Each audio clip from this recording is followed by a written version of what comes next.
સ્વાસ્થ્ય લથડાયેલું છે, ઘરમાં કંકાસ નેગેટિવિટી છે કે ભાગ્ય સાથ નથી આપી રહ્યું, કે પછી મંત્ર જપાતી સાધનામાં વિશેષ સફળ થવું છે, તો રવિવાર 4 જાન્યુઆરી રવિપુષ્ય યોગનો દિવસ તમારા માટે વિશેષ હશે. 3 ખાસ કામ તમારે કરવાનું છે, પણ અહીં જણાવેલા યોગના સમયથી અંદર જ તમારે કરવાના છે. પહેલું, સર્વસિદ્ધિકર આ યોગમાં જપેલો મંત્ર સિદ્ધ થઈ શકે છે. તેથી પોતાના ગુરુ મંત્ર, સારસ્વત્ય મંત્ર કે પછી તમારા ઈષ્ટ દેવતાનો મંત્ર અનિવાર્ય રૂપે જપો. બહુ ફાયદો થશે.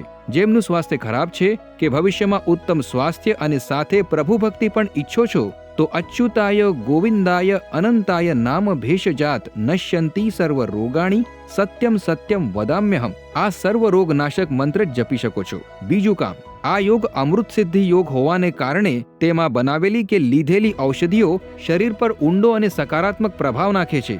વિશેષ કરીને જૂના રોગોમાં આવી સમસ્યાવાળા આ જરૂર કરે અને પોતાના પરિચિતોને પણ આ જણાવે. ત્રીજું કામ, જે કોઈના ઘરમાં ઝઘડા નેગેટિવિટી છે અને તેને મટાડવું છે કે દુર્ભાગ્યને સૌભાગ્યમાં બદલવા માંગો છો, તો વડનું પાંદડું લો, તેના પર હળદરથી સ્વસ્તિક બનાવો અને તેને ઘરની કોઈ સુરક્ષિત જગ્યા પર મૂકી દો.